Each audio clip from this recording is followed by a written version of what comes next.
आधारित सूर्यकिरणावर आधारित या 2.5 मेगावॅट सोलार प्रकल्पाचं आज ताईंच्या हाताने उद्घाटन होत आहे.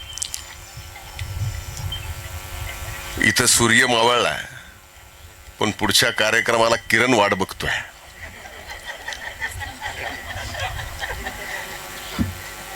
त्यामुळं मी म्हणत होतो की सूर्य उदयापर्यंत चालू राहील का काय. पण मला एका गोष्टीचा नक्कीच आनंद आहे की या सोलार प्रकल्पामध्ये वेगवेगळ्या उद्योगामध्ये आपल्या परळी शहरातील प्रतिष्ठित डॉक्टर मंडळी ही वेगवेगळ्या उद्योगामध्ये आपली गुंतवणूक टाकतात. वेगवेगळे उद्योग या ठिकाणी उभे राहतात. तसं सहजासहजी सोपं नसतं, पण हे जमतं. पण मला आज आनंदाची गोष्ट आहे की इथं असणारा प्रत्येक डॉक्टर, आपण आपली डॉक्टराची, म्हणजे मी आरोग्याला हे प्रोफेशन समजत नाही, हे मिशन समजतो, मी सेवा समजतो. आरोग्याची सेवा देत देत ही ऊर्जाची सेवा देणं सहजासहजी कोणाला शक्य नाही. त्याच्यात आरोग्याच्या सेवेमध्ये सुद्धा अनेक जण आहेत. म्हणजे आपण नाव घ्या, इंजिनिअरिंग कॉलेज असेल, नर्सिंग कॉलेज असेल, वेगवेगळे कॉलेजेस असतील, वेगवेगळे. कुणाला नाही जमलं तर आमच्या डॉक्टर गुट्टे साहेबांनी क्रिकेटचं टफ विकेटच काढलं, पण त्याला काय चांगलं आहे. म्हणजे हे मी म्हणतो की यांनी शेवटी आपल्याच इथं आपण आरोग्याची सेवा देऊन आपण आपल्या भागामध्ये इथं गुंतवणूक करून आपण आपल्या भागाचं औद्योगिक क्षेत्रामध्ये प्रगती करतोय. याबद्दल आपल्या सर्वांचे मी मनापूर्वक अभिनंदन करतो. ह्याचा वेगळा अर्थ घेऊ नका, नाही तर अनेकदा आपल्या इंजेक्शनाची आम्हाला गरज पडते. उगं चुकीचं लागलं तर घेण्यान देण्याचं अडचण नको. पण हे तसं पाहिलं तर माझा हा नेहमीचा, आमचा अनेक जण इथं आपले गिर्यारोहक आहेत, त्यांना गिर्यारोहकच म्हणायचं काम आहे. आम्ही पार आरोग्य मारुतीपर्यंतच यायचो, पण काही जणांना असं होतं की नाही म्हणले इथून पुढे जायचं, इथून पुढे बी जायले. मला त्यावेळेस डॉक्टर कराड साहेब सुद्धा जात होते, तुम्ही सुद्धा जात होता. त्यावेळेस सापडली का ही जमीन तुम्हाला? नाही का, मी त्याच्या पुढे आलो नाही. पण एक नक्की आहे की शेवटी अशा जमिनीवर, ज्या जमिनीवर कुसळ सुद्धा उगू शकत नाही, ज्या जमिनीवर फक्त मुरुमाच्या पलीकडे काय नाही, अशा ठिकाणी आपण सोलारचा प्रकल्प या ठिकाणी उभा करताय, ही नक्कीच अभिमानाची गोष्ट आहे. माझ्यासाठी तर नक्कीच या भागाचा आमदार म्हणून मी दुहेरी तुमचं अभिनंदन आणि आभार मानतो की आपण या ठिकाणी या सबस्टेशनला गेलेली जी ऑनग्रीड तुमची 2.5 मेगावॅट आहे, तीच या सबस्टेशनवरून ज्या शेतकऱ्यांना जाणारी वीज आहे ती जाणार. मी अनेक वर्षापासून सोलारच्या या व्यवसायामध्ये आहे, अनेक वर्षापासून. पहिल्यांदा मला आठवतं की 2015-16ला पहिल्यांदा 80 मेगावॅटचा प्रकल्प मलनाथपूर, भिलेगाव या वाघाळा या परिसरामध्ये आपण सापूरजी पालुंजीचा आणला.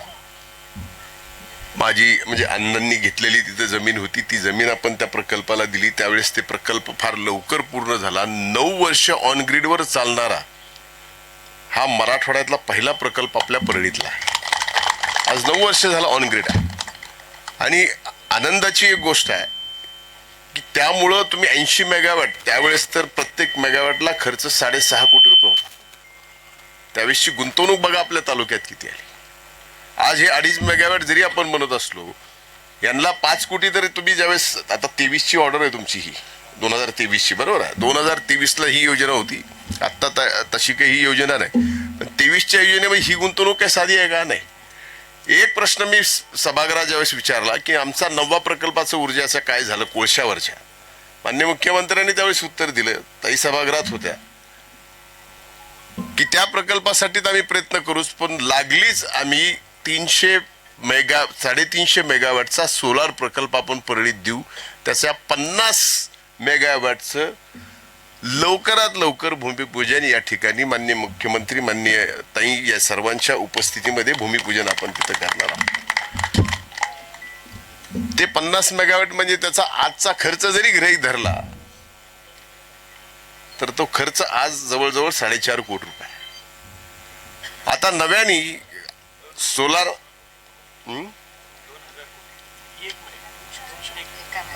1 मेगावॅट 50 मेगावॅट 300 मेगावॅटचे 2,000 कोटी रुपयाची ही गुंतवणूक आहे.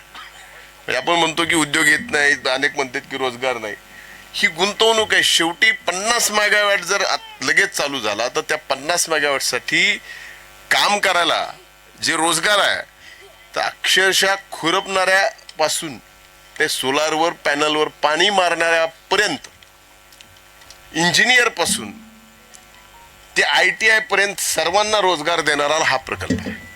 म्हणून ह्या प्रकल्पातून येणाऱ्या काळात आपल्या भागामध्ये फार मोठ्या प्रमाणात गुंतवणूक जशी येते तसे रोजगार सुद्धा फार मोठ्या प्रमाणात या ठिकाणी उत्पन्न होणार.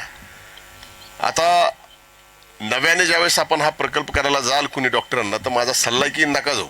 आता ज्यावेळेस जातो त्यावेळेस रिव्हर्स बिडिंग मध्ये जावं लागतं. म्हणजे आज रिव्हर्स बिडिंगचा मी दररोज रिव्हर्स बिडिंगचा बाकी कुठे घेत नाही, पण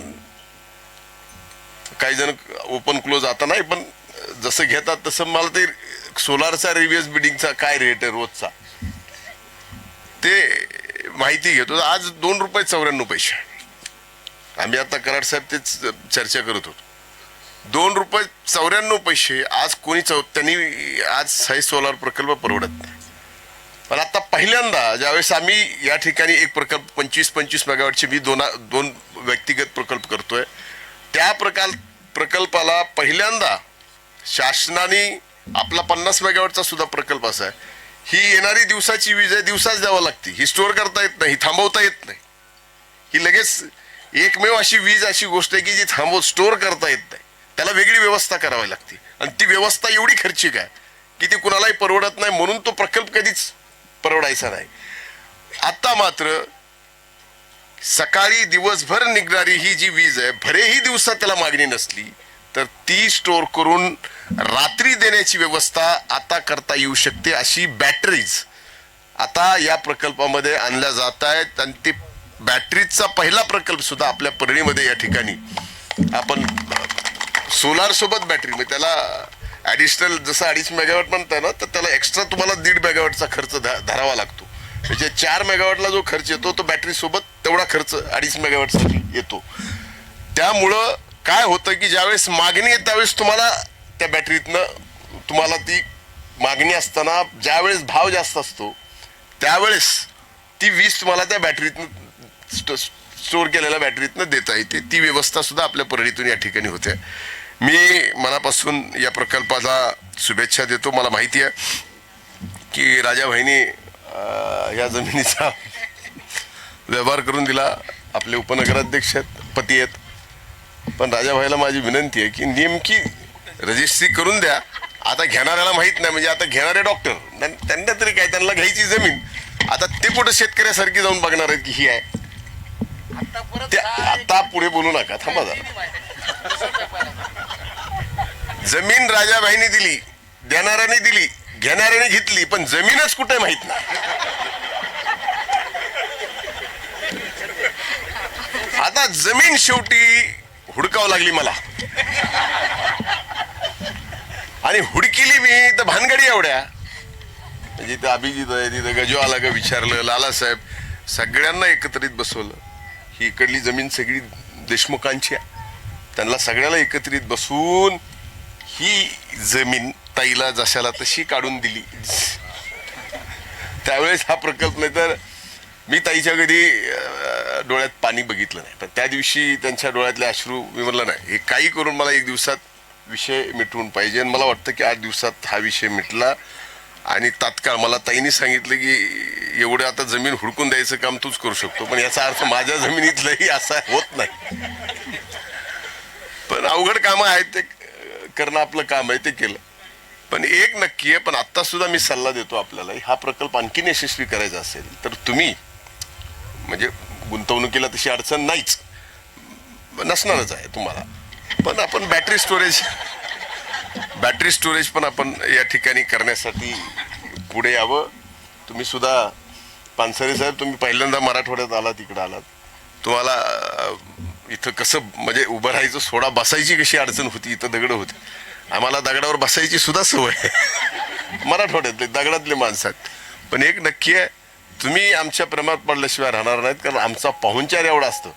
तुमच्यासारखं नाही पाणी घ्यायचं का, इथं 5 तेच.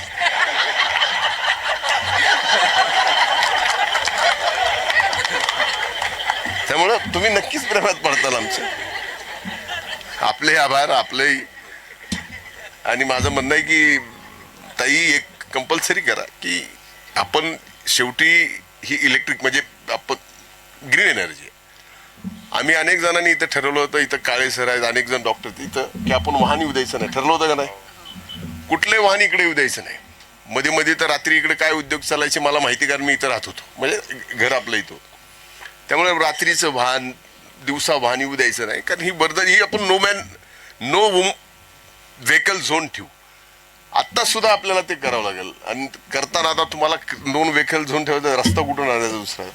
त्यामुळे एवढं तरी करा की तुमच्या स्टाफच्या ज्या काय गाड्या त्या ईव्हीच्या तरी आणा. म्हणजे ताई सुद्धा ह्याला नाही म्हणू शकणार नाही, पर्यावरण मंत्री आहात आपण, इथलं पर्यावरण सुद्धा व्यवस्थित राहण्यासाठी. आणि रोजगार देताना मात्र आपल्याच याच भागातल्या, भलेही तो शिकलेला नसेल, भलेही तो यात आत्ता पूर्णत्व कामाच नसेल, तरी सुद्धा त्याला आपण अनुभव देऊन करू शकतो. पुन्हा एकदा आपल्या अभिनंदन. आम्हाला बोलवलं त्याबद्दलही अभिनंदन. आता याच्या बाबतीत डायरेक्ट जेवणच ठेवलं आहे, पण आता जेवण करून जायचं कसं. मी सहज विचारलं की तिथं काय आहे, मी माझ्या पियेला पाठवून बघितलं, जेवणाची व्यवस्था आहे. मी हे ह्याच्यासाठी सांगतो की थोडा तरी खर्च व्हावा, आपण जेवल्याशिवाय जाऊ नका. आम्ही तसेच जाणार आहे. धन्यवाद.